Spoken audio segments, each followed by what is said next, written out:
We are here with Groves head coach Sean Morrison. Groves coach Morrison, the savant of all baseball here in Beverly Hills, Michigan. Let's start with something fun, Sean. I want to talk about the Tigers for a second. Okay. What an amazing season we're having here downtown. What's your assessment of the success they're having? Honestly, I would love to have more time to actually be able to look at the Tigers for a moment. We got a 3-year-old at home and teaching and coaching, it's been pretty hectic. I know they're doing well. I know that they've got a lot of wins, but I haven't been able to watch them like I'd like to. So. Well, I think, if I may, they seem to like having fun and playing with the fundamentals as their core, which is what you teach, and it's winning baseball is the result. So hopefully you can all keep it going. All right, let's talk about your team for a minute. Give us the overview of how this season's been going for you. Yeah, I mean we're struggling a little bit with the record. I think we're 14-19 right now. Our goal, obviously, is to try to finish above 500, which means we win out and we do something in the playoffs. I feel like we have a district we could do something with, and we're just going to spend the next week and a half getting prepared for that. And it starts tonight, and we got to figure out how to hit with runners in scoring position. And honestly, we just need to go back to our roots and figure out why we play the game, and that's been our focus lately. It's just have fun, get rid of the pressure. Let's just go out and roll the dice and see how they fall. So give us a name or two. Who's been sort of your team champions for the year so far? Yeah, I mean we got Michael West on the mound right now. Sebastian Shorter's been doing well for us. We've got Widman coming out of the pen a lot. Hunter Tangler and Benji Cook, and just looking around, I mean, all these guys. Ross hit a home run against Berkeley out of the 9-hole to tie it up in the 7th. Tyler Bronchick is going to be playing at Albion next year. So we've got a squad that's trying to put it together, and we're just going to peak at the right time, and that's what we're trying to do. All right, well, with you at the helm, we have no doubt that'll happen. So good luck tonight. You got the rivals, not a league game, but it's always fun when you two guys hook up. So we'll wrap it up for right now. We're here now with Steve Oshinsky, the head coach of the Seaholm Maples. Coach, bring us up to speed on your journey as the head man here at Seaholm now. Well, I've started here 9 years ago as a JV coach, and I was very happy to do that. And things happen where John Toth decided to move forward with his family, and I was happy to accept the position. And I really look forward to coaching the team, and we're really happy with where it's at right now. Yeah, you mentioned earlier you lost a lot of players last year, right? We lost our entire varsity baseball team, so we're essentially starting off like an expansion team, but we believe in these young guys. The seniors were eager to play varsity baseball, and they're excelling right now, and we're really happy with the progress we're making as a team. Yeah, let's talk about that for a quick second. Good record. Give us the overview, kind of the bird's eye of how this season's gone for you. Our overview is our pitching's held up, which was a big concern for us. We don't have any returning varsity pitching, so our pitching's been really good. We've been doing a lot on the base pass, stealing bases, and some timely hits. Defense is pretty good, and we're relying on the seniors, and they're coming through. They waited, 4 years to get out here, and now they're really doing their job and succeeding out here. Give us a name or two. Who's kind of been a team leader for you? Team leader is Ryan Pfeiffer. He plays pretty much everywhere on the field. We'll pitch. We'll close the game today if we have a chance to win. Ozzie Borman, our second baseman, senior. Our shortstop's a senior, Kobe Early. Those are the kind of kids that have just led the team and took the bull by the horns and been running with it. Okay.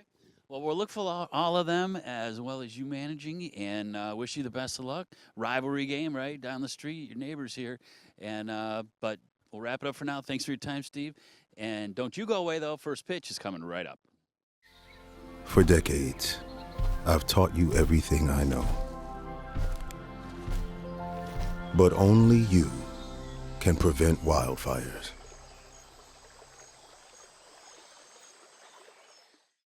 On a night more fitting for football, it's varsity baseball here on BACB Sports. Hello again, everybody. Brad Fetters joined, as always, by my broadcast partner, Andy Aubrey, getting you set for this big rivalry matchup between the Groves Falcons and the Seaholm Maples. Let's quickly meet these starting lineups. First, for the visitors from Birmingham Seaholm High School. Leading things off will be the pitcher, Patrick Hughes. Batting second, the third baseman, Nick Davis. Batting third will be the center fielder, Ryan Pfeiffer. Cleaning things up will be the shortstop, Kobe Early. Batting fifth, the first baseman, Brandon Gettesman. The sixth batter will be the second baseman, Ozzie Borman. Batting seventh, the left fielder, Ethan DeWolf. Batting eighth and catching, Casey Getz. And batting ninth, the right fielder, Aaron Vandemark. Falcon defense, first the infielders. Benji Cook will be down at third base. Josh Gibson will man shortstop. Sebastian Shorter will play second base, while Will DeRoss will play first. Outfield defense, Zan Shanefield will play in left. Tyler Bronchek will play center. And Aiden Leung will patrol right field. Carlos Smith getting the start behind home plate. And Michael West, the right-hander, will get the start on the mound. West, making his 9th appearance of the season, 5th start, has gone 30 innings with a record of 2-3. A minuscule 2.33 ERA, has struck out 20, has issued 10 base on balls while giving up 18 runs on the season. Andy Aubrey, the rain has moved out of the area, but it's still a chilly night, 52 degrees with a wind chill. I have some wind chill of 44 degrees. Yeah, I didn't think they used wind chill in the month of May, but apparently this year they do.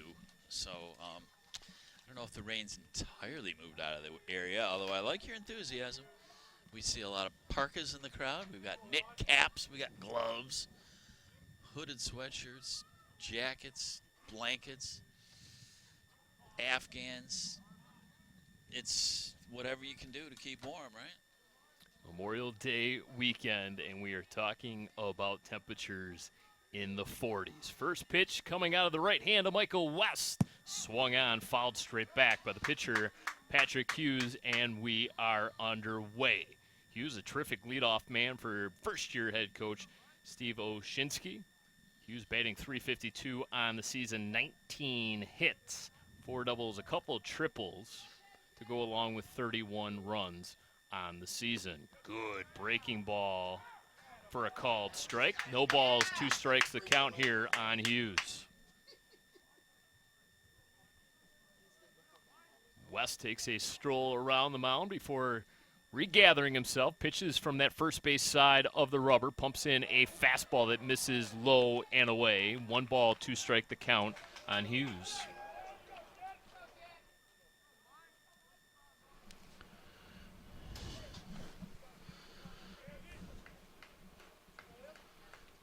The 1-2 inside. Squibbed foul. I'm going to say it went off of Hughes at home plate, so automatic foul call.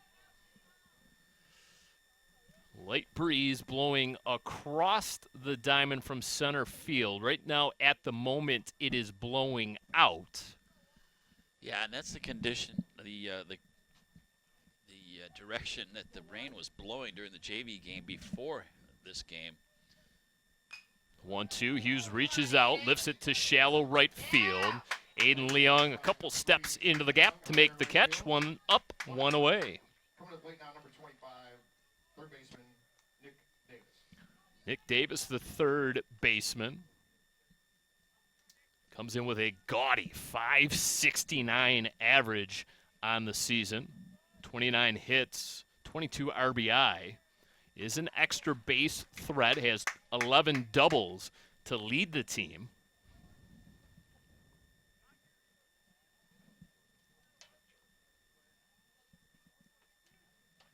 West out of the windup.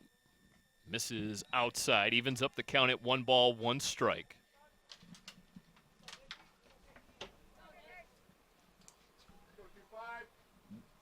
It's a Seaholm team that comes in with a record of 20-6. Breaking ball in on the hands there of Davis. It's going to be a tough play for the right fielder, Leung. He makes a diving effort, comes up empty. Terrific job to back him up and quickly get that ball into the infield. So the first hit of the baseball game belongs to Nick Davis, and it is a single. So Davis raising that team-leading average. If he plays enough games, he may hit over 600. Those are softball averages. Collects his 30th hit now of the season. as he's now 30 for 52. Well, that hit, it was a good example of putting the bat on the ball. Anything can happen, and it just dropped in. It was a long run for the right fielder. He couldn't catch up to it. They were fortunate to keep him at first. Ryan Pfeiffer, the center fielder, digs in. The 1-0 popped up into the air. Josh Gibson battling that breeze, able to secure the second out of the inning. Next up, number 13. It's a gray sky you're looking up into on those pop-ups, and it's going to be tricky. Like you said, Brad, the wind will play a factor here no matter what. You can see the flag out in center field. It's kind of blowing from left to right, and it's very sturdy, that breeze. This game was delayed 24 hours. Obviously, the weather conditions weren't ideal yesterday. We pushed it back a day, and look out, there's a Cadillac coming. Whoa, boy. It had to be a Cadillac, right? What, no Bentleys? 2 outs, top of the first inning. There's Uncle Charlie. A lot of snap to that breaking ball, but not enough. Did have Kobe Early, the cleanup hitter and shortstop, ducking out of the way. 1 ball, 1 strike the count on Early. Nick Davis, not much of a lead off first base. That pitch misses up and in. 2 balls, 1 strike the count on Early.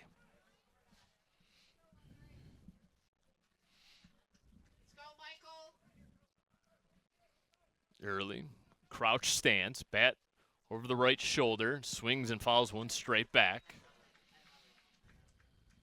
Bright orange batting gloves, good tape job on the wrists as well. Seaholm in their road black jerseys with the Seaholm across the chest, the maple leaf on the front sleeve. Falcons in their home whites with the green Old English G on the front of their jerseys.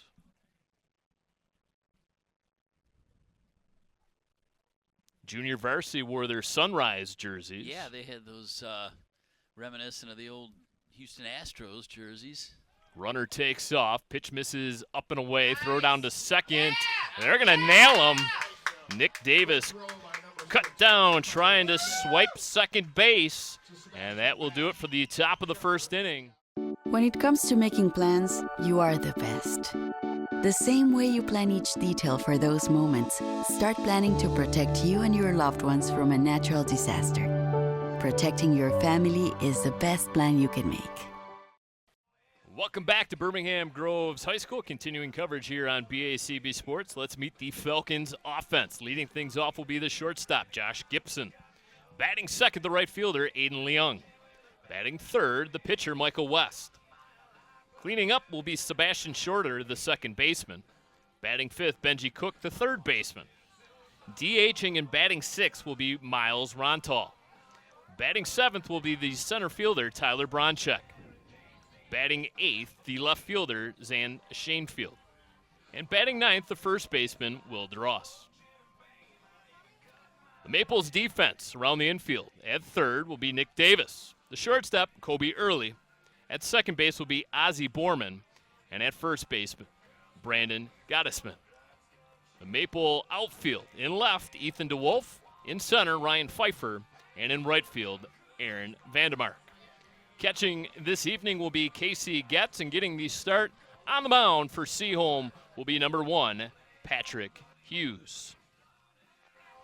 Hughes comes in with a 4-2 record, 2.73 ERA, making his 9th appearance of the season. Has scattered 21 hits across 25 2/3 innings. He's given up 13 runs, just 10 of which are earned. Has struck out 45 while walking just 14. So Josh Gibson leading things off here for the Falcons. Gibson, a 286 average. 21 singles to go along with 2 doubles and a triple. This is a Falcon offense, Andy. It's pretty much station to station. They will play a little small ball. They will steal some bases. It's an offense that doesn't have a ton of extra base power, but able to manufacture runs to the tune of 5 runs per ball game. Well, we know from Sean Morrison's teams that he likes to play an aggressive brand of baseball. They're not afraid to take an extra base. They like to try and steal. They're risk takers. So Patrick Hughes having a tough time to start this ball game, finding home plate.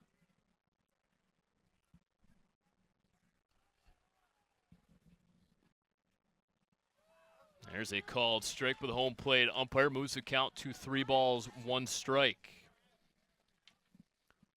Gibson kind of crowds home plate. There's a pitch, misses low.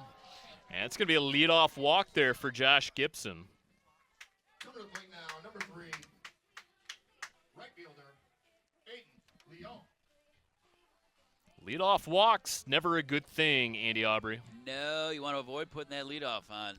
And it's living dangerous. They got him caught off, though. It's going to be a rundown. So both teams run themselves into outs. Well, so much for that walk. That's one way to erase him.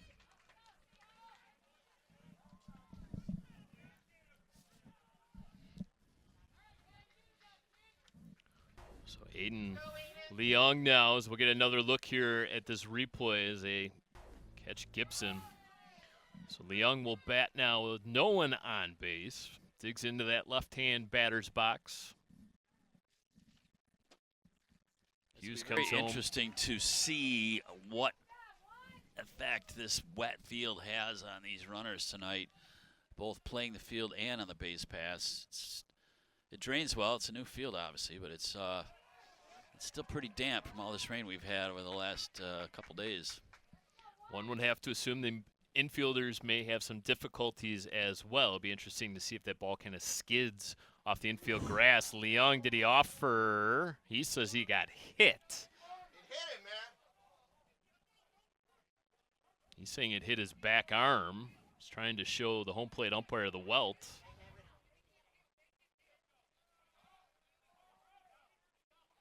Well, did he offer at the pitch, or did he get hit by the pitch? Those are the only 2 options, and they're going to say he went around.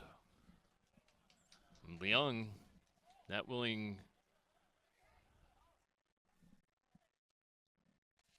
Now head coach Steve Oshinsky of Seaholm is going to come out. Coach Morrison is yet to pop out of the dugout. Which is unusual. He's standing there, he's coaching third like he does, and he's maintaining his position in the coach's box. Looks like they're going to call him out. So that's a strikeout for Leong. That was interesting. Next up, number 17, Mike West. First strikeout of the ball game for Patrick Hughes. There's Leong still trying to plead his case. One of the perils of not having video review, right? Let's go, Michael. So Michael West, the pitcher, will bat third, pops it straight up into the protective netting behind home plate. So both pitchers batting in this ball game. Coach Morrison electing to use his DH for his catcher, Carlos Smith. A little bit of a wrinkle to the high school game.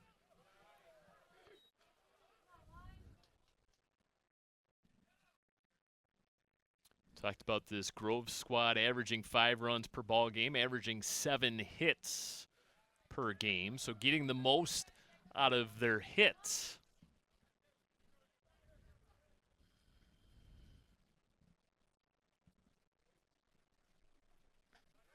West takes a look at a pitch. Good eye. Runs the count to 3 balls, 1 strike. West hammers the ball down the left field line. Fair ball. Extra bases for West as he takes a big turn. Head first slide into second base. Double for West. Falcons, their first hit of the game. Number 7, Sebastian. Yeah, this was a hot shot. I mean, right. A bullet down the line. over third into that left field corner. And he turns that into a double. Goes in with the head first slide. They're going to pull him for a pinch runner. We don't want to burn out your pitcher on the base pass. So it's technically a courtesy runner. We don't want to use the word pinch That's runner. true, because that means he'd be out of the game. There's the hit there. Nicely done on the stop. Pretty good throw. West did take a bit of a stumble around first base. But again, I think I want to go back to the fact that this is it's a wet field, and there's just pitch misses low. It's a cleanup hitter, Sebastian Shorter, the second baseman. Opportunity here for the Falcons to strike first. Runner in scoring position. And they wanted nothing of Shorter in that situation. They will put him on base. So runners now at first and second with 2 down. And it'll be Benji Cook, the third baseman. Opportunity here for Cook to drive in some runs. Cook, a .346 average, one of the biggest run producers in this lineup. In fact, he does lead the Groves team with 18 RBI on the season. A little brief conversation there between Hughes and his battery mate, Casey Getz. Conversation over. It's opportunity here for Cook. Takes a breaking ball, slashes it foul.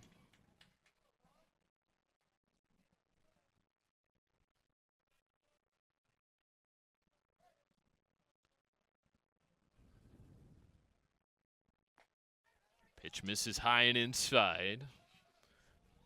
Benji Cook looked back, gave it a head shake, just to kind of reinforce perhaps the umpire's call at home. Wasting no time. Cook bounces one up the middle. An easy move over to second base. Borman retires the runner unassisted at second base. Falcons threaten but do not score after 1 inning of play. We are scoreless.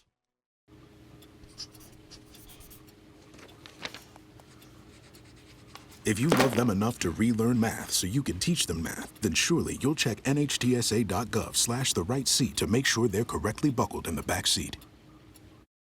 Top of the second inning, 0-0 our score. Kobe early to lead things off here for the Maples in the visitors' half of the second inning. Early, Gettesman and Borman due up in this inning.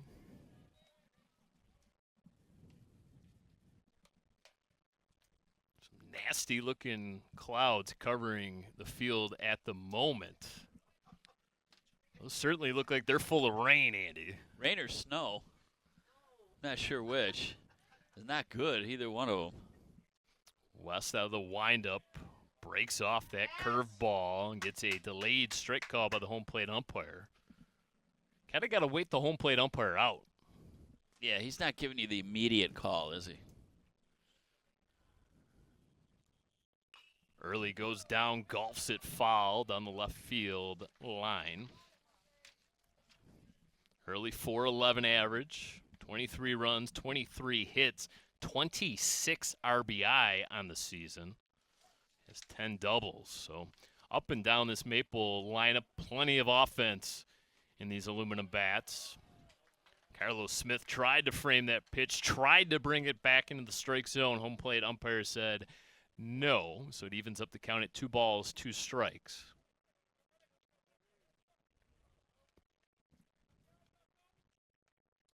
Another curveball and an absolute beauty out of Michael West. Gets early swinging. First strikeout of the evening for Michael West. Next to plate, number 2, Brandon Gottesman. We do have ourselves a little personal plastic shanty down there on the third base side. What is going on down there? Yeah, somebody's got themselves a little... Terrific stab by Benji Cook at third base. Quickly across the diamond Nice pickup for the out. to get Brandon Gatzman by a couple steps. A fantastic play by the third baseman. Folks, that's why they call it the hot corner.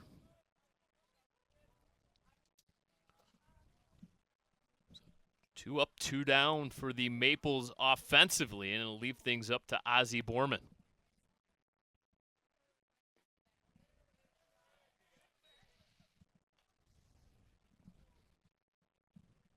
Asked Borman prior to the start of tonight's game, parents big Black Sabbath fans? Or maybe Ozzie Smith? Maybe. He said, no, Dad's a big Tom Izzo fan, and kind of Ozzie is Izzo backwards, as there's the fly out to the right fielder, Aiden Leung.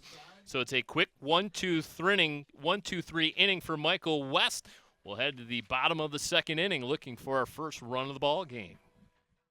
When it comes to making plans, you are the best. The same way you plan each detail for those moments, start planning to protect you and your loved ones from a natural disaster. Protecting your family is the best plan you can make. Miles Rontal, the DH, to lead things off. Ball skips up. Rontal, 317 average. 11 singles, couple doubles, 8 RBI in the season to go along with 6 runs scored. Good hitters count now for the DH. 2 balls, no strikes. Winds died down, Andy. Apparently no liquid in those clouds. Nope, the sky just looks really ugly, but I thought for a minute we were going to get some clearing. It was a psych job. Lights are on. It's our first night baseball game ever, huh, Brad? Sure is. Coming to the plate right now, number 4, Tyler Bronchick. Center fielder Tyler Bronchick.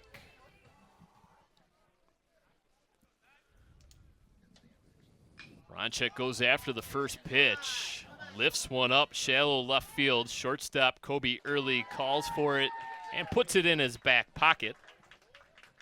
First out of the inning. 1 on, 1 out for Zan Shanefield. Next up, number 12, Zan Shanefield. Take a look at that last out. It's a big, tall pop-up with no problem putting that away, and there's 1 down. Shanefield following the first pitch off. Falcon offense, not bashful. They're going after some first pitches. Well, there again, same with these traits of Sean Morrison's teams over the years. We've seen enough to know that these players get up there and hack. They're not timid. They don't sit back and wait for walks. Same with their methods on the base paths. No balls, 2 strikes to count. Shanefield staying alive.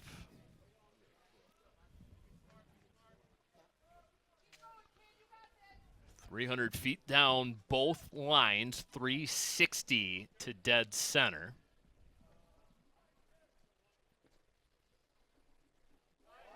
Shanefield thought about it. Did he offer? No, he did not, says the home plate umpire.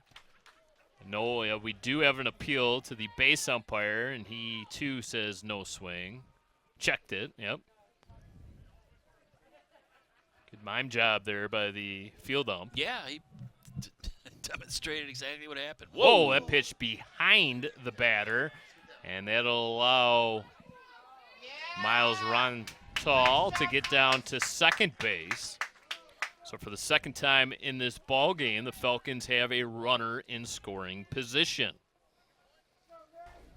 This ball gets passed. Oh, now we're back at the pop-up, but we'll see if we can go back to the previous play that they got down to second on. Wild pitch.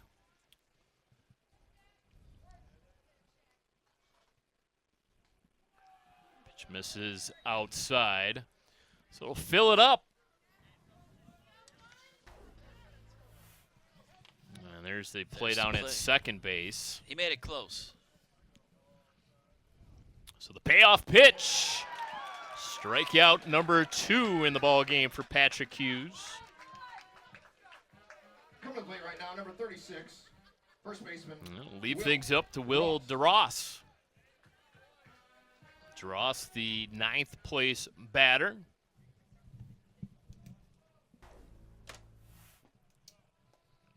There's your strikeout for the second out of the inning. First pitch of the at-bat missed low. DeRoss pops one over top of us here in the press box directly behind home plate. Did you park far enough away, Brad? Sure did. I'm down the right field line. Okay, good. I've legendarily lost a rear window calling a game here before. And some light showers beginning to fall. No one in the stands has scampered for the exits quite yet, but press box window is showing signs of rain, and now a few people begin to make moves for their umbrellas. Ross at open stance takes a look at a pitch just outside. Hughes was halfway to the dugout, thought he had his second strikeout of the inning, third of the game, but instead gets sent back to the rubber. Shakes off his catcher a couple times, now pauses at the belt, misses low, ball bounces in. Good stop there by Getz. Yeah, he tends to fall off the mound with his delivery anyways, which is nice momentum to get to the dugout if you do think you've got your third strike called in the third out, but that was not the case here. Ozzie Borman checks on the runner at second base. Pitch misses up and away, as we'll have a walk. So they'll put a runner at first and second with two away. And the Falcon lineup turns over. It'll be the leadoff hitter, Josh Gibson.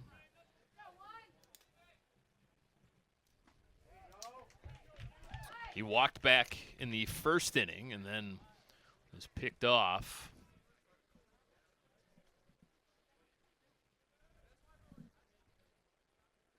So this is those types of moments that Coach Morrison talked about as that ball is late foul down the first base line. He kind of mentioned to you in his pregame interview that one of the areas of improvement for the Falcons this year needed to be hitting with runners in scoring position. Yeah, exactly, and they have not done enough of that to his liking, but you know, keep preaching it and talking about it, practicing it, and eventually it'll happen, theoretically. Big moment early on in this baseball game. 2 runners on, 2 away. A no ball, 2 strike count on Josh Gibson. Gibson takes a look at it. He shakes his head. Home plate umpire agrees. 1 ball, 2 strikes now the count on the shortstop.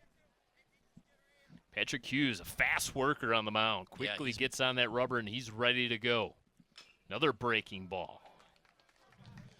And Gibson hanging in there. He's fouled off some good pitches, but he's still sitting on a 1 ball, 2 strike count right now. Gibson mentioned that 286 average, 21 of his 24 hit singles. Would love nothing more than a single here. Chopper over top the mound. Early gets the short hop, and that's going to be an infield single off the bat of Josh Gibson. That'll load the bases here for Groves. Well, this one looked like it had a chance as soon as it got past the pitcher's mound. We'll take a look at it. It was a bang-bang play, cleanly fielded down there. Just beat it out by a step, though. We had time granted at home plate. So no pitch there, no pitch. Not quite sure. I don't know. I didn't see if Aiden Leung asked for it, but it was granted at home, so no pitch. Bases loaded. Rontal down at third. DeRoss, the runner, at second. Josh Gibson, after the infield single, down at first. Aiden Leung had one of the goofier at-bats of the ball game. If you remember correctly, he checked his swing, thought he got hit on the back arm. Umpire said, nope, you went around, and now has a very difficult and tough strike call against him there as he kind of hangs his head in disbelief. He evens up the count at 1 ball, 1 strike. Leung chopper, fielded by Getz in foul territory, runs the count now to 1 ball, 2 strikes. We got this, 3. Let's go. Hughes trying to work himself out of a bases-loaded jam. Big moment in the early parts of this ball game. Getz sets up outside. Hughes hits the glove, but the pitch misses out of the zone. Evens up the count at 2 balls, 2 strikes, 2 away. Deuces wild here in the second inning. Leung goes after it. Shot over the head of the shortstop early. 1 run comes in. The second run comes in with a head-first slide, and it'll be a 2 RBI single off the bat of Aiden Leung. Great hit by Aiden Leung. Nice base running by number 11, number 36 there to get us the scores. Coming to the plate right now. Falcons now lead it 2-0. Mike West. Well, Leung hit it just out of the reach of the shortstop position and brings home 2 with that.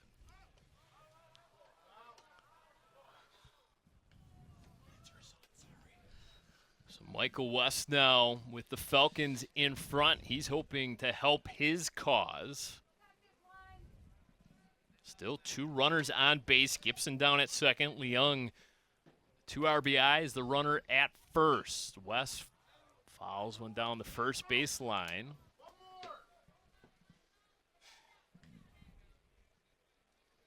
So a couple walks followed up by a couple singles.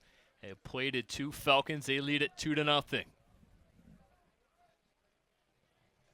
Now all of a sudden Hughes trying to limit the damage. West goes down, golfs it. This is going to be a tough play for Davis as he boots the ball down at third base. So it's going to be another infield single there for Michael West. And the bases will be loaded for the cleanup hitter, Sebastian Shorter. This is a funny little hit. It was just kind of almost like a bunt, and it just a dribbler and a very tough play with the slippery surface, and play was not made, in fact. So, as you mentioned, Brad, Groves with the bases loaded now, 2 down, and a chance to really put some space between themselves and Seaholm. Sebastian Shorter into the right center gap. Aaron Vandermark, the right fielder, cruises over to make the catch. But the Falcons strike early and lead it after 2, 2-0. For decades, I've taught you everything I know. But only you can prevent wildfires.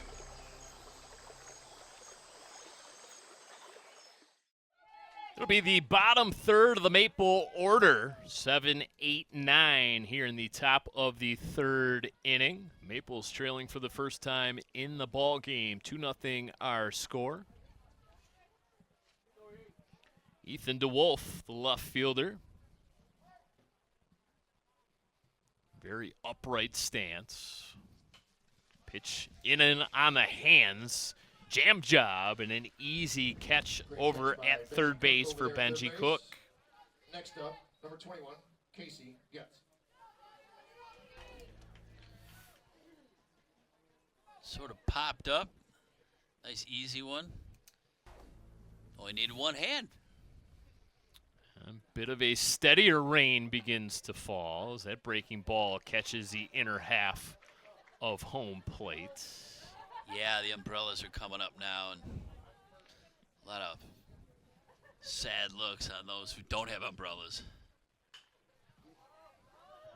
Poke to right field. Leung running all the way into the right field corner in foul territory to retire Getz. 2 up, 2 down. And that's a tough play he just made. Leung does a nice job looking up into the rain. We're going to see it here, Brad. This is a long way to run on a slippery surface, and the ball tailing away from him. Just sort of reaches out and snares it. And all of a sudden, Michael West has really sort of settled into this ball game, has retired 6 hitters in a row. And first pitch swinging once again. It's a shallow fly ball. Who's going to take it? It will be the second baseman, Sebastian Shorter. And for the second inning in a row, the Maples go down in order. We cruise right along to the bottom of the third inning with the Falcons in front, 2-0. When it comes to making plans, you are the best. The same way you plan each detail for those moments, start planning to protect you and your loved ones from a natural disaster. Protecting your family is the best plan you can make. Home plate umpire Andy taking shelter from the rain. Pops out of the first base dugout, and we are back to live baseball. Bottom of the third inning. Benji Cook 0 for 1. Grounded out to the second baseman Ozzie Borman back in the first. That ended the inning.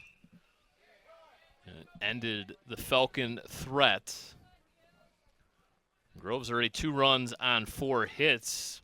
Maybe more importantly, they've left 5 men on base. Yeah, that's something they're going to point to at the end of this one, depending on what the final is.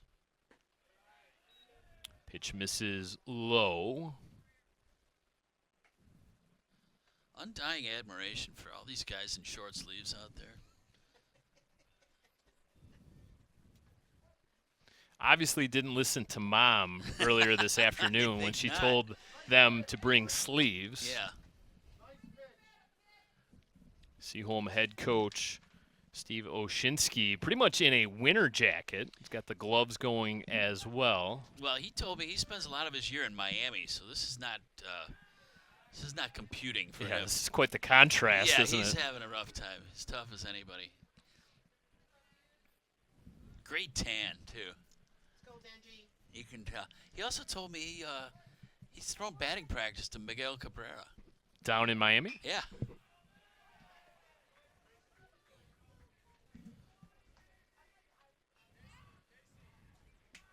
You're on it, Benji. I guess Miggy's for the World Baseball Classic. He's going to have a prominent role with the Venezuelan team. Cook staying alive, fouls that one back. Cabrera, one of the best hitters in modern baseball. Got to put him right up there with what? Pujols, right? 1-2? I'd say. He's got the numbers to back it up. Talk of Aaron Judge potentially winning the Triple Crown this season.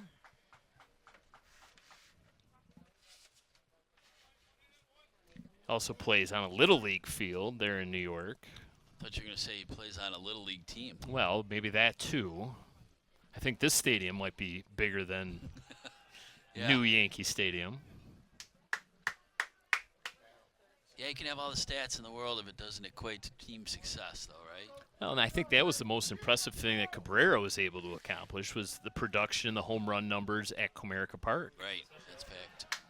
So Benji Cook works a walk, another leadoff batter on base. All 3 innings the leadoff hitter has reached base, all 3 coming via the base on balls.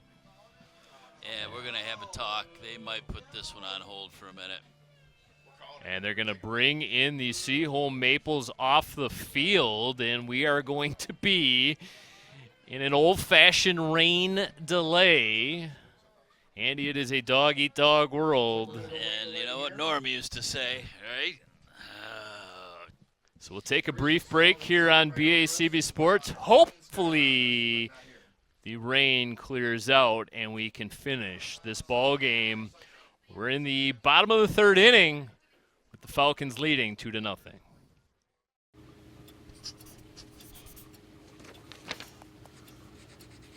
If you love them enough to relearn math so you can teach them math, then surely you'll check nhtsa.gov/the right seat to make sure they're correctly buckled in the back seat. Brad Fetters alongside Andy Aubrey, BACB Sports Coverage, welcoming you back from what was a short rain delay. Yeah, I mean, really, 5 minutes-ish. We could live with that. I mean, they can play the game as long as it's not raining too hard. I'm sure the ball's going to get a little soggy here and there, but they can swap those out. Patrick Hughes allowed a few tune-up tosses here before we pick play back up. Bottom of the 3rd inning, Groves Falcons in front 2-0. They do have a runner down at first base. That's Benji Cook. He walked to lead off the inning. And it brings up the designated hitter, Miles Rontal. Seaholm's missing a center fielder, though. That's going to be a problem for them. They're going to play a defender down, apparently. It's like a power play for Groves. I love it.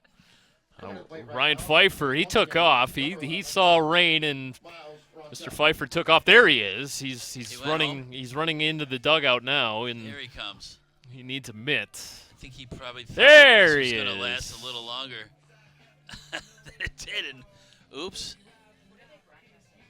I mean, nature calls. What are you going to do, right? And little did he know they're going to get us going again right away.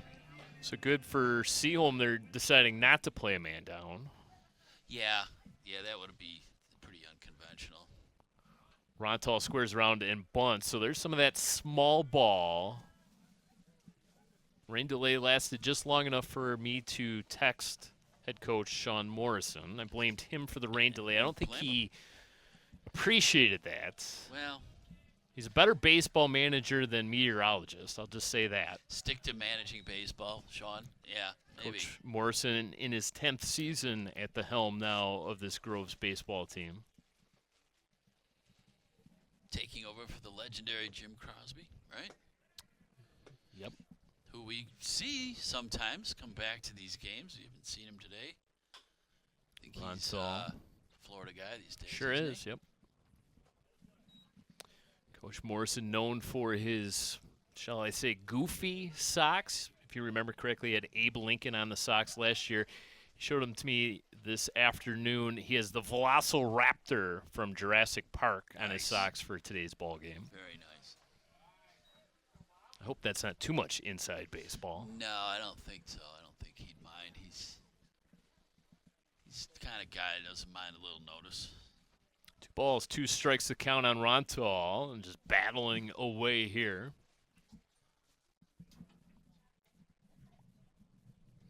Umbrellas have stayed up. It's not much of a rainfall right now. Hughes comes inside, blocked down by Getz. Cook unable to get off first base. Kyle Stratton, the first base coach, down that first base line. Not quite in the coach's box. It's Coach Stratton. He's actually halfway down into right yeah, field. It's kind of a unique positioning for him. He times the delivery of Patrick Hughes with the stopwatch. Coach Morrison in a more familiar and conventional side of things down the third baseline in that coach's box. Rontal goes down, gets it. Borman, the second baseman, going to have to hurry and is able to retire Rontal by a step. Well, it's like a sacrifice, all right? Swinging bunt. Gets that runner down to second base. So with one out, Groves has got a man in scoring position again. Not a lot of hard contact against Patrick Hughes in this ball We game. have yet to see a real strong hit by either side. There's been a lot of small ball played here.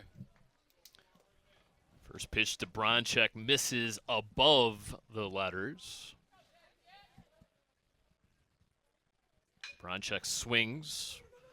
Early is going to take the easy out as he will tag Benji Cook. So that ball was hit in front of Cook, and Cook electing to try to get down to third. Probably not the right choice there. Well, he'd already committed. He had no, really had no other options. And he sort of went down as he put the brakes on and was tagged out easily for the second out of the inning. And Shanefield, the left fielder, strikeout victim in his lone at-bat of the ball game. 2 outs now here in the bottom of the third inning. Runner takes off, and this is going to be a clean swipe of second base. 80th steal now of the season for Birmingham Groves. And that is not a big surprise, really, because of what we mentioned earlier in the game with the aggressive nature of Coach Morrison and what he likes to try and generate on the field. And sort of manufacture some opportunities. Takes aggressiveness, and stealing is one of the best ways to do it. Bronchek now a perfect 17 for 17 on stolen base attempts, and for the third straight inning, another runner in scoring position. Now he's going to take off for third, and they're just pretty much daring Casey Getz right now. Head first slide, and Bronchek in with his second stolen base. And Getz makes a pretty good throw down there. This was not a gimme. He has to go in head first, and that throw down there was right on the money, but he still beat it in head first, and now he's sitting on third with 2 outs. Clearly the sliding mitt helped. The oven mitt. There's a roller down to third base. Nick Davis across the diamond. That's safe. Safe the call, and that's going to allow Bronchek to come home. That's just using speed to your advantage there. It's going to be very difficult to cut Shanefield down on that bang-bang play. We'll call it a infield single RBI. Good heads-up running by Bronchek. He goes in and takes off as soon as that ball goes across the diamond. Throw home, not in time. And Groves has their third run of the game. Nick Davis did everything right down at third base, checked the runner back. But Bronchek just too fast in that situation, and is able to come home and plate the third run of the ball game for Groves. They now lead it 3-0. Will DeRoss, the ninth place batter, at the plate now. Quickly in an 0-2 hole. Breaking ball too high.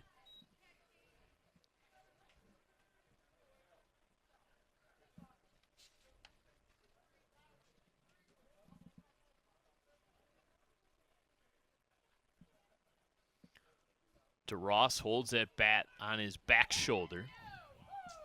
And they're going to call DeRoss out for excessive window shopping. He looked at one pitch too many. Third strikeout of the ball game for Patrick Hughes. 3 innings in the books with the Groves Falcons in front, 3-0.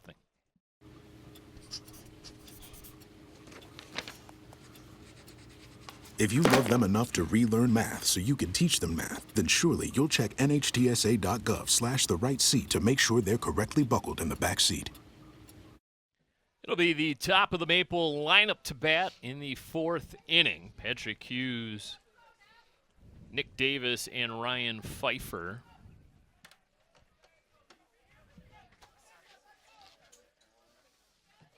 Now all of a sudden, Seaholm searching for some instant offense.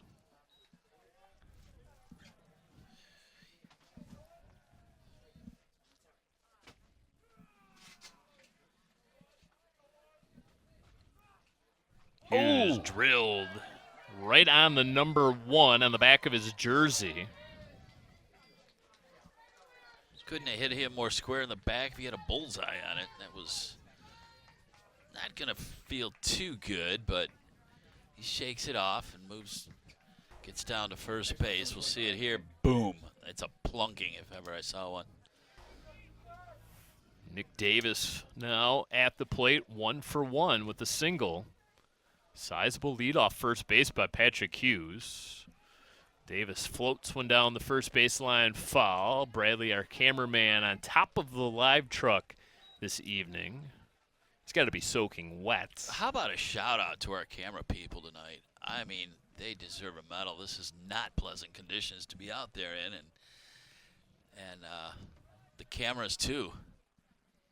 Good breaking ball.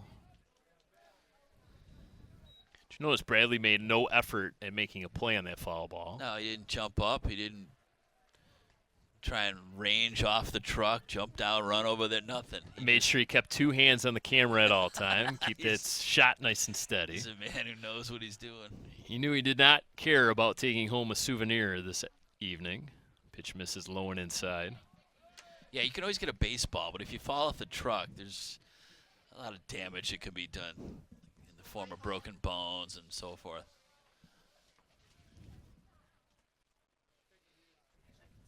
Michael West paying no attention right now to Patrick Hughes over at first base. Another foul ball down the first base line. Now you begin to understand how Major League Baseball goes through so many baseballs. You certainly do. Wonder what the budget is. It's something we could probably look up, right?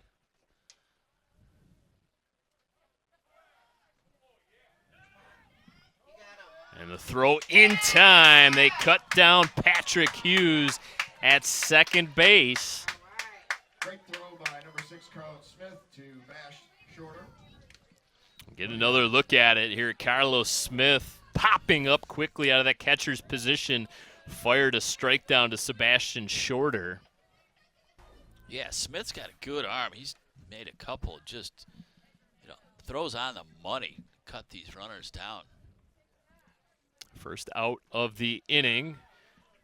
And Patrick Hughes will be replaced at first base. No, they're going to say Nick Davis strikes out looking. It's that late call at home plate by the umpire that comes back to not only bite Nick Davis, but comes back to bite me. Second strikeout of the game for Michael West. Yeah, this umpire's psyching us all out here tonight.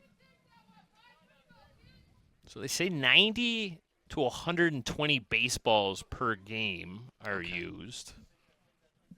Multiply that by, what would you say, $4 for a baseball? Probably. So all they of a get a sudden- quantity discount. I'm Yeah, all of a sudden you're looking at roughly 360 to 480 bucks just in baseballs alone. Well, I often wonder about those balls that go in the dirt. The ones And that get scuffed catcher, up. Yeah, always ask for another ball. Do they put that ball back in play? I tend to think I so. would I hope. wouldn't think a ball that just touches the dirt gets taken out Right. entirely. Sure, most of those baseballs get used the following day for BP. They'll put them to use. A lot of times sold, right? Get an authentically game-used baseball yeah, at the. give them away, autograph them for BP the next day. I probably think that's what happens there. Don't quite have that luxury here. Nope, they're gonna keep playing with everyone they can find. Going down and getting it. Pfeiffer hammers one to left field. Shanefield over along the left field line to retire Pfeiffer. 3.5 innings done and in the books. Groves coming to bat. They lead it 3-0. Yes.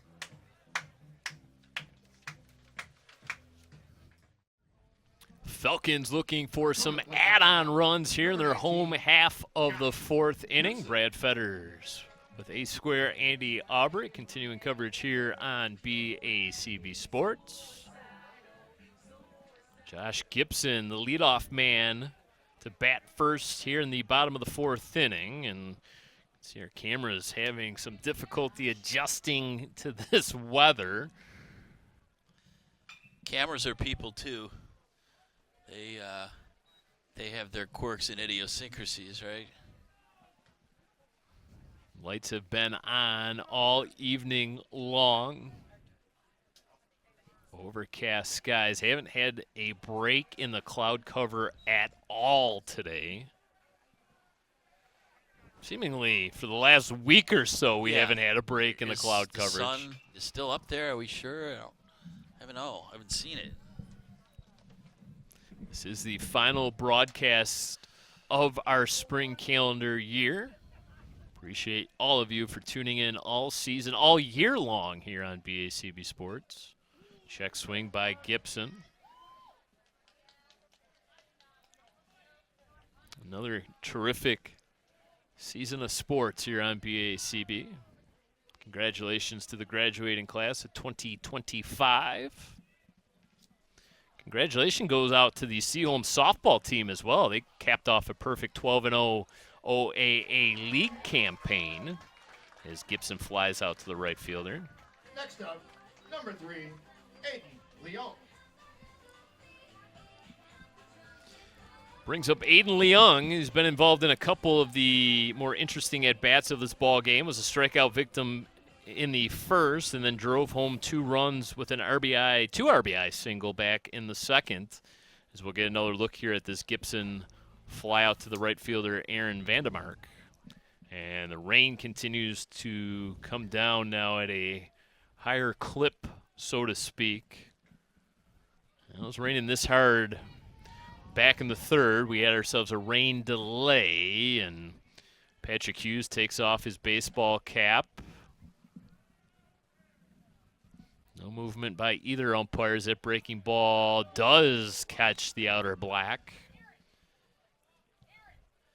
Kudos to every parent sitting out here. I mean, that is love. That's what it is. Love of the kids, love of the baseball game, love of it all. I mean, this is a struggle. The 2-2. Tap back to the pitcher, Hughes. Nothing easy right now as Hughes goes underhand to record the second out of the inning. No, exactly. I mean, the pop-ups and the fly balls, you're looking up into rain coming down into your eyeballs. And that's not going to be easy because you may see a raindrop and think it's the ball or vice versa. But this particular one is just sort of a grounder back to the pitcher's mound, a little pitcher's fielding practice, right? West goes down and grounds that one to Nick Davis at third. Always a challenge with that wet ball. And we're going to call that a reach on error. Cannot give Michael West his third hit of the ball game. No, but that's a good example of what these guys are dealing with out here right now. The ball looks like it just sailed on, probably slipped out of his hand a little bit. Coming to the plate right now, number 7. It's a chopper, and it just kind of goes flying on him. Marvin Ravella will come in as the courtesy runner for the pitcher Michael West as that pitch misses up and in.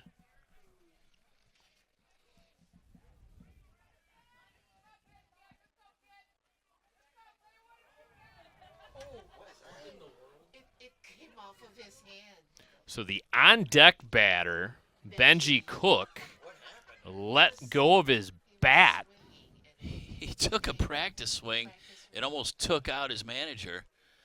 The bat went flying about 60 feet in the air. Yeah, you might want to get a little stickum or something there. I think so. Some pine tar. Or... Sure, Sean's smiling now. That thing catches him in the side of his ear. He wouldn't have been smiling. That was... Obviously, appreciate everybody out here in these tough conditions. Nearly had ourselves a concussion. That would have been bad. Brain injury to head coach Sean Morrison. Snap throw down to first, and it sails into right field. And that might be just the ball you want Casey Getz to just hold on to at this point. Yeah, I get it that he wants to hold the runner down there and keep him close, but maybe.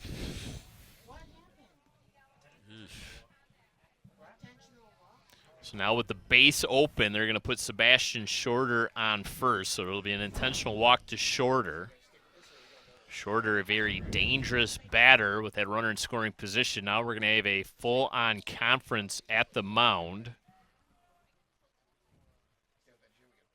And there was a very short conversation there with Patrick Hughes. Right now, got a little stick him on that bat, hopefully, number 18, Benji Cook. That's something Mr. Cook's not going to live down, is he? No, it's just very fortunate that nothing serious happened, and accidents do occur. Cook golfs that one foul.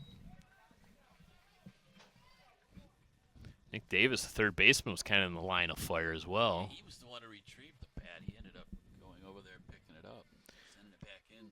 Nick Davis and Kobe Early, the left side of the infield, both have sunglasses on top of their hats. Not quite sure what those are for. There's a hot shot to the shortstop. Ozzie Borman regathers. Short throw over Gettysman to retire Benji Cook. Maples coming to bat. They trail 3-0, looking for their first run of the ball game. When it comes to making plans, you are the best.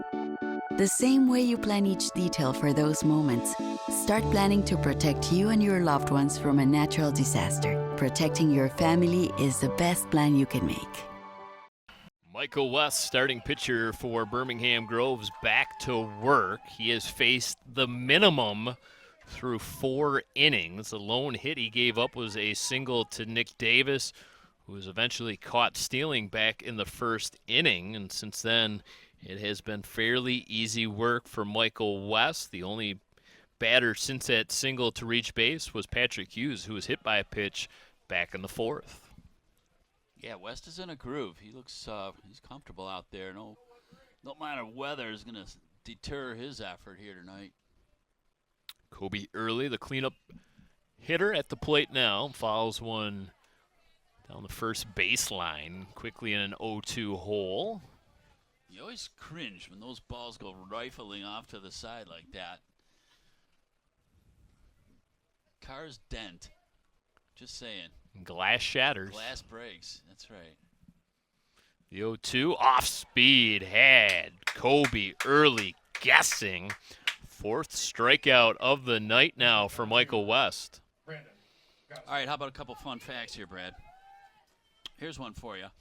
Do you realize that for 15 years, the Boston Red Sox never won a game on August 15th? Okay? From 1998 to 2014. And ironically, do you know what August 15th is? No idea. Ben Affleck's birthday. Wow. Yeah. What a lousy birthday gift. That's right. And that's the span of Good Will Hunting to Gone Girl, okay? 1998 to 2014. So they're one of the most notable fans. There's a hot shot down the first baseline. Will DeRoss makes the play unassisted. First base for the second out. Coming to the plate now. And while we're at it, we got staying in the New England area. Oh, we're going to see a replay of this particular play. This is a nice shot, a nice stab down there, actually. It could have wreaked havoc. Groves is playing good defense tonight, too.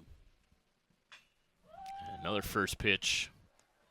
Shane Field into the left center gap. Going to defer to Tyler Bronchek, his center fielder. And it's another 1-2-3 inning for Michael West. A fabulous job on the bump for the Falcons. For decades, I've taught you everything I know. But only you can prevent wildfires.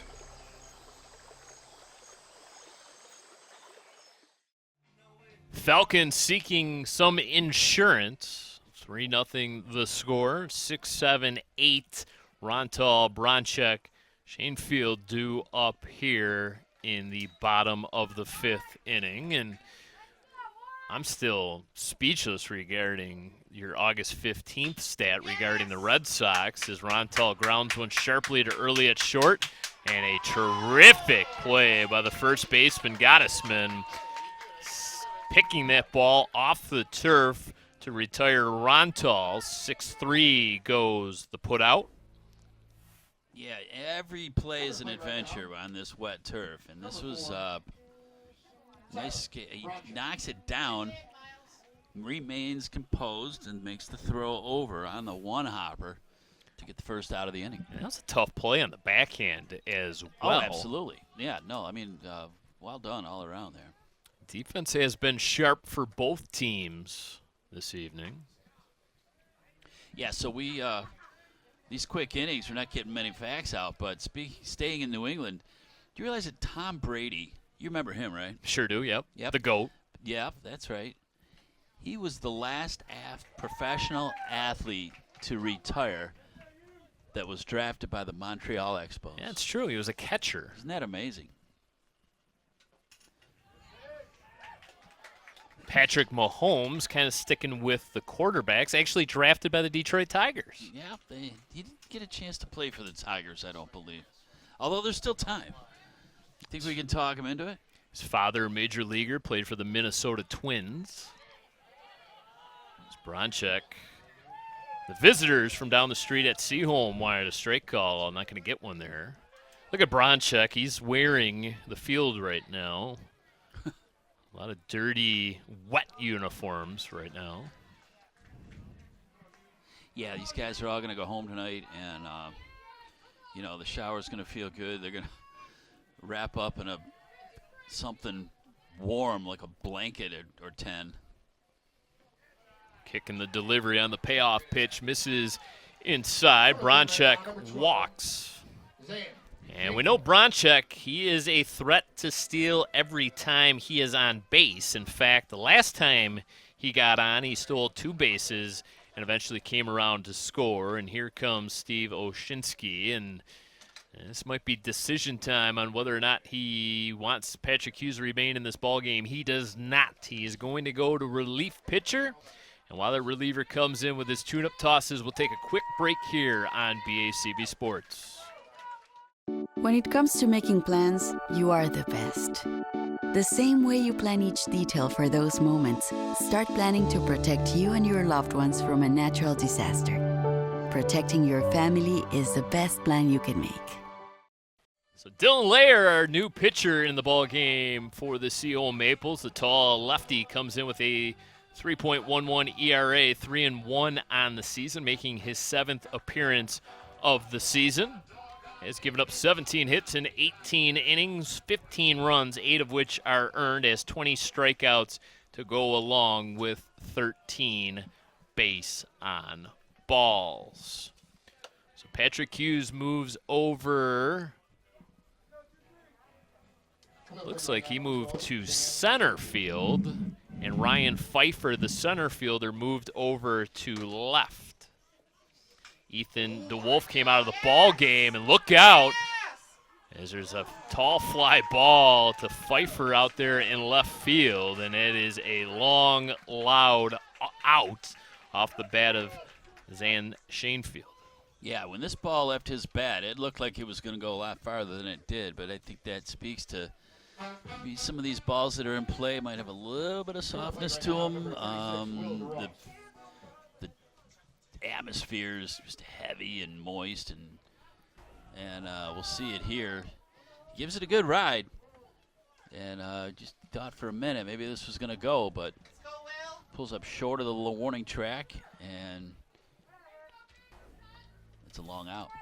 So with Hughes moving to center and remaining in the ball game, and now they have Bronchek picked off. No, they do not.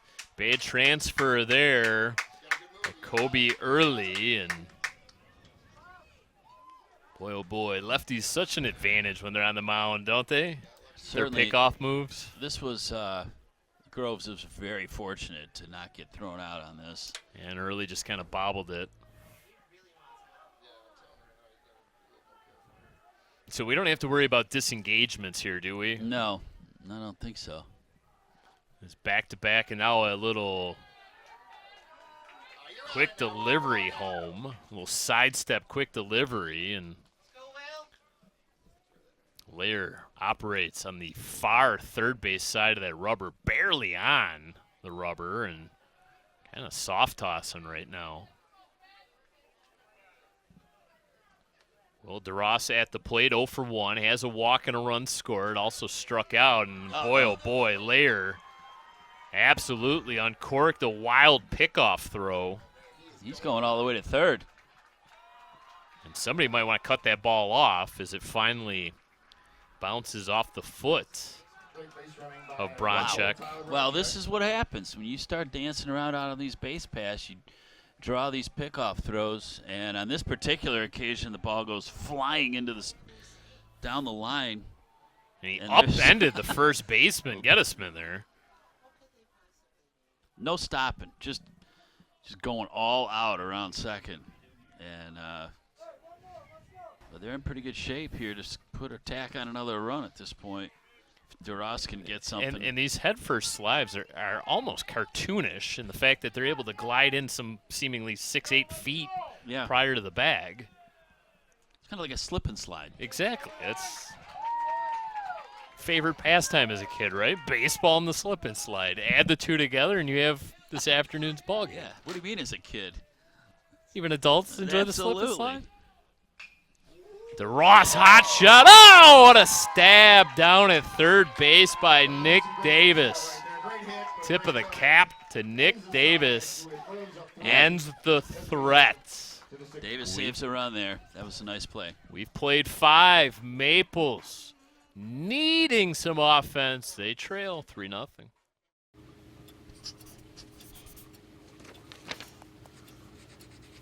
If you love them enough to relearn math so you can teach them math, then surely you'll check nhtsa.gov/the right seat to make sure they're correctly buckled in the back seat. Bottom third of the lineup to bat for Seaholm.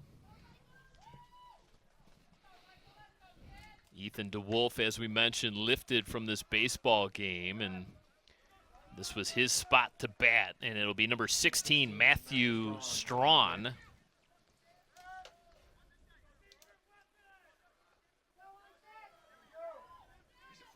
So Matthew Strawn, the freshman, pinch hitting.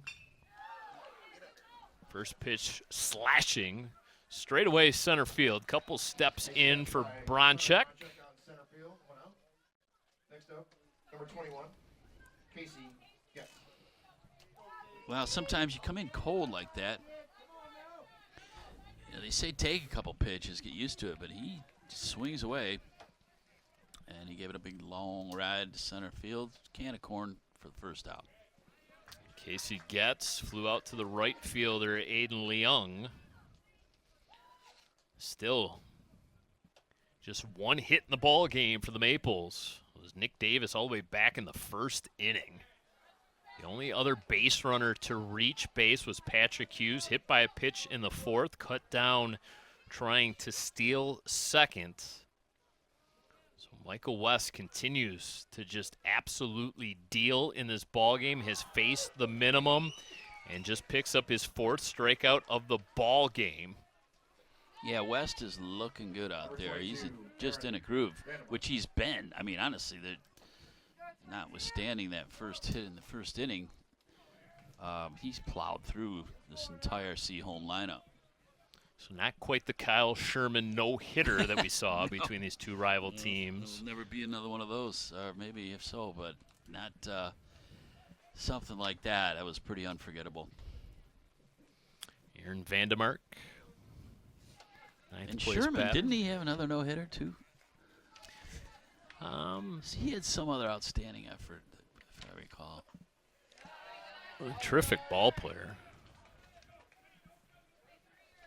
It's a Seaholm team that won the OAA Blue, made the move down from the white.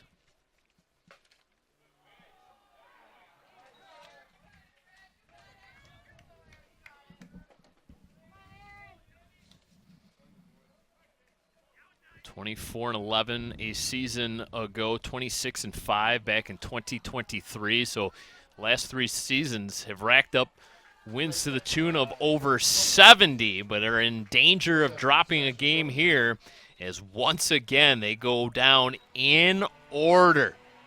Terrific pitching job by Michael West. He has faced the minimum through 6 innings as the Falcons lead it 3-0.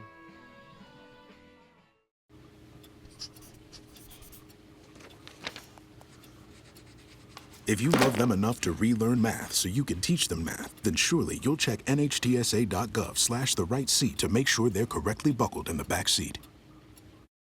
Seaholm Maples going to their bullpen once again, electing to go with Ryan Pfeiffer now here in the bottom of the 6th inning. Matthew Strawn will stay in the game and play left field. Patrick Hughes stays in center field. So the starting pitcher Hughes remains in center. Pfeiffer moving all around.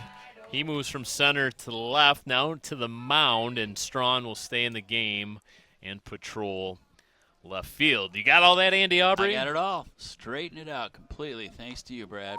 Top of the lineup, Josh Gibson here in the home half of the 6th inning. Groves looking to improve on a 70-67 and 1 all-time record against the Seaholm Maples. Yes, these two teams did play to a tie. If you're looking ahead to the postseason, the Groves Falcons have drawn the Warren Mott Marauders in the first round of the playoffs. And those two teams will square off and will face the winner of Royal Oak in Berkeley in the second round of the district playoffs. Districts and regionals will be played here at Birmingham Groves High School. It's going to be a tough play for the third baseman. It's going to be an infield single. Boy, oh boy. The infield singles certainly have piled up this evening. We've seen a bunch of them, haven't we? And, a lot of diving pitches that have caused these balls to pound into the I say the dirt, but it's plastic grass is what it is. As for the Seaholm Maples, they have earned a first-round bye in district play and will take on the winners of Bloomfield Hills and Auburn Hills Avondale. Those games, all of them, will be played on May 31st. I mentioned head coach Steve Oshinsky in his first year at the helm here at Seaholm takes over for Coach Toth, who took the Seaholm team to a 24-11 record a season ago at an 8-1 district championship win over Troy, a 1-0 win over UAD Jesuit in the regional semifinals before eventually losing to Brother Rice in the regional finals, 4-2 the final score against the Warriors in that one. And Coach O, as he is affectionately referred to, is he came here the same time as Toth. They spent the same amount of time, 10 years at Seaholm, and it was just a natural progression for Steve to take over for John, and they've made a seamless transition. Chopper down to third base. Davis picks up the short hop, quickly across the diamond to retire Leong. But like Coach Steve said, you know, they've lost so many players to graduation last year. This is essentially an expansion team he's working with right now. Yeah, 0 returning varsity players That's from a season ago. Yeah, that's rare. This Groves team, on the other hand, having to replace 10 lettermen from a season ago. And when you talk about it, really, Tyler Bronchek, really the only returning member of last year's team that saw any sort of valuable innings, especially on the mound.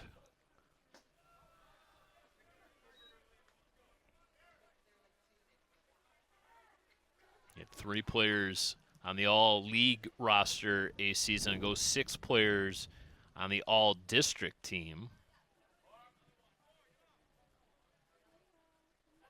Bronchek appearing in 37 games last season. West, hot shot to straightaway center field. Patrick Hughes quickly gets it to shortstop Kobe early. Runners on the corners now for Sebastian Shorter. Well, that's a nice hit, straight up the middle. Just hit it on a rope, actually, and gets that.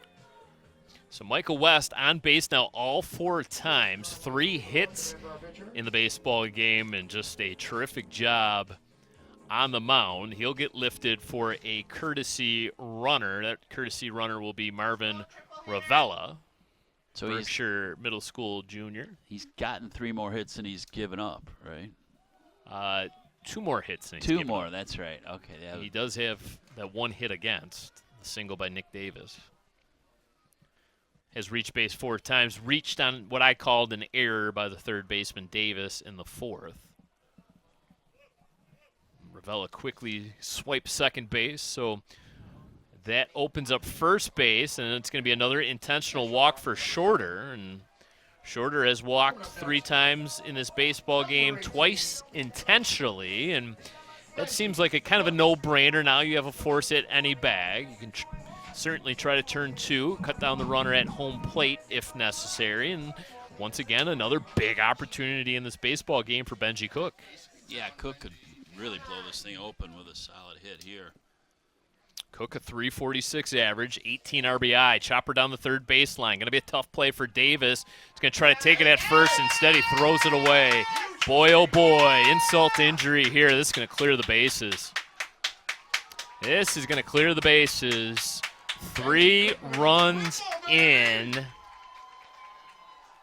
We'll say another error there for Nick Davis. Can't give Benji Cook the RBI single. Now, that wasn't exactly a big hit, but it was an effective hit. It's called putting it in play and waiting for something to happen, and good things can happen, and it's exactly what occurred there. We're going to take a look at it here. This is just pounded into the ground. Really no play at home. He goes over to first, throws it away, and the bases, they start cycling around, and that is the cause of 3-run scoring. It's now 6-0 Groves. So a crooked number hung up on the scoreboard here in the 6th inning has opened up this lead now for the Falcons. It's now 6-0.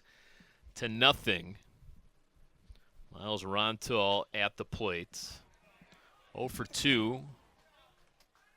Major pop-up. Fan thought about making a play and decided against it. Probably a wise decision. Yeah, he's probably, yeah, I think so.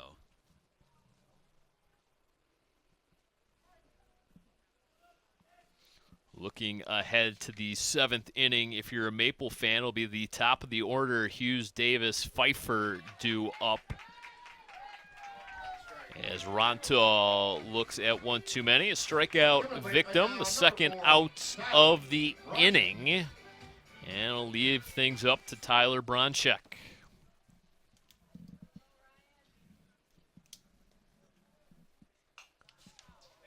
Michael West, clearly our BACB Sports player of the game right now, if things stay the way they are. And I think that's safe to say. He is in the driver's seat for that recognition. Head basketball coach Mark West in attendance this evening. Bronchek squares around to bunt.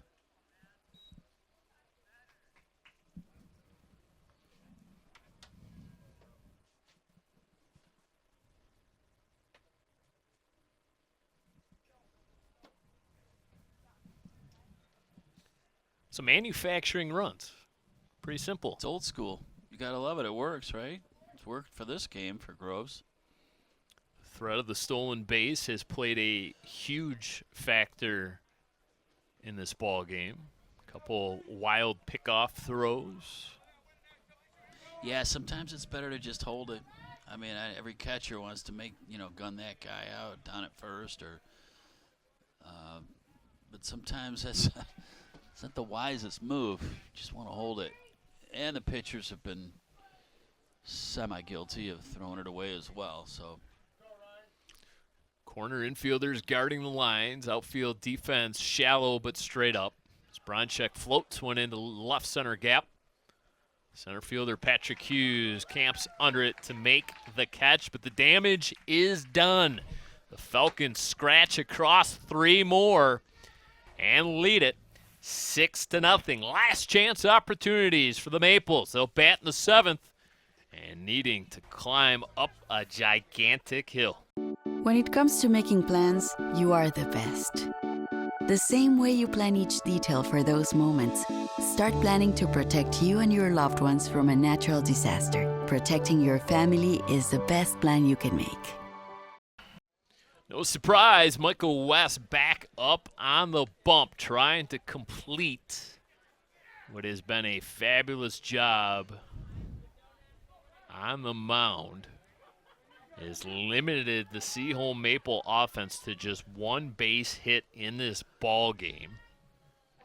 Only 2 Maples have reached base. As there's a cue job down the first baseline. Will DeRoss tried to catch it on the short hop, couldn't. That'll be strike 1 on the leadoff hitter, Patrick Hughes. Hughes, Davis, Pfeiffer due up here in the 7th inning.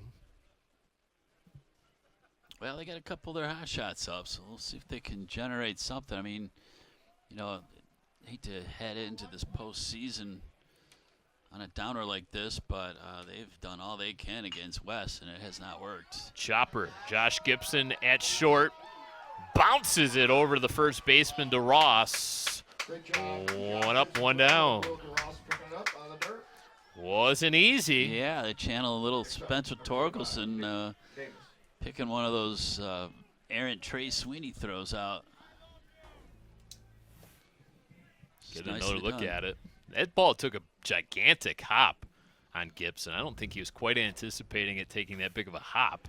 Well, I think what we've seen in a number of plays, that one included tonight, Brad, is when these infielders do catch it on these bouncers, it's like they've taken an extra count to be able to make sure they have a grip on it, and it's not been an easy task.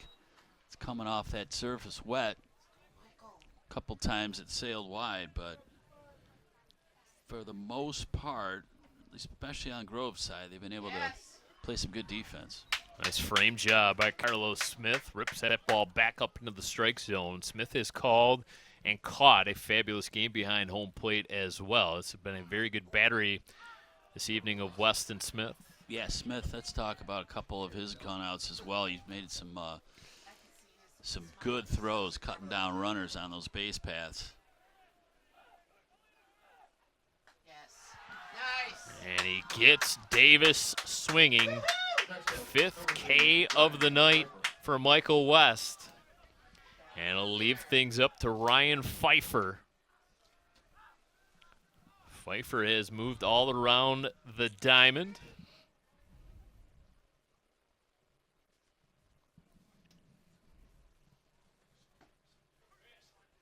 Takes a look at a called strike, bottom rail.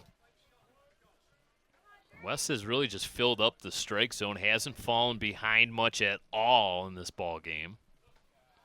Ooh, he's coming inside on him. Curveball has been good throughout. Ryan is undaunted. He hasn't moved a muscle, trying to get out of the way of that pitch. Anything to get on. Yes. Called strike on the outer part of the plate. 1 ball, 2 strikes, 2 away. Michael West looking to put the finishing touches on a complete game shutout. Nods his head, yes. He's on the same page as his catcher. Goes into the windup. And Carlos Smith tried to bring that one in. The entire defense was halfway into their dugout. He has the biggest smile on his face when he Smith tried to sell it. And that one's a little further outside, full count now. But, yeah, West wanted to get off that mound, call this a night. If he is somehow able to retire Pfeiffer here on this 3-2 pitch, he will have faced the bare minimum 21. And there's a pop-up, playable by himself. Michael West, why not? He puts the finishing touches on a complete game shutout. Faces the minimum 21 and gives up just 1 base hit to Nick Davis. What a performance tonight by starting pitcher Michael West, as we'll get a final look here at the 21st out of this ball game. And typically you don't want your pitcher taking this ball, but Speedy Gonzalez got over there quickly. Yeah, he wanted to make that last out, and he sure did. And, boy, take your hat off to that young man. Brad, I think that's like a 1B performance in all-time Grove's pitching performances that we've witnessed, next to Kyle Sherman's no-hitter, obviously. But outstanding effort for Michael West tonight, and I think it's safe to say he will be our BACB Sports Player of the Game. He sure will be. In fact, let's take one final break here on BACB Sports. When we come back, our post-game coverage, including Andy Aubrey's Player of the Game interview, that will, in fact, be Michael West. For decades, I've taught you everything I know. But only you can prevent wildfires.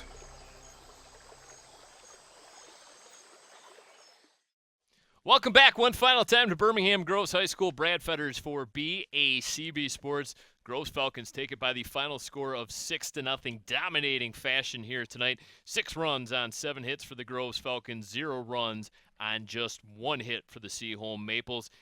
The dominating performance was led by the sophomore Michael West, the starting pitcher in tonight's ballgame, who is alongside our very own Andy Aubrey for his BACB Sports Player of the Game interview. All right, Brad, we are here with our BACB Sports Player of the Game, Michael West, who just got the Gatorade shower. How you feeling, Michael? First off, I just want to give all thanks and glory to my Lord and Savior, Jesus Christ. I I mean, he's blessed me with so much with this team, these guys, these coaches.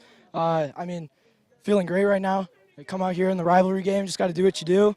And these guys have my back. These coaches got my back in everything I do. I love and appreciate them all very much. Yeah, well, good for you, and good for them, too, to have you. You gave up one hit. What in the world happened there, Michael? I don't know. Might have left one a little over the plate on that one, but, I mean. Do you even remember that hit? I mean, it was so long ago. I feel like we started this game last Monday. First inning, blooper to right. Yeah.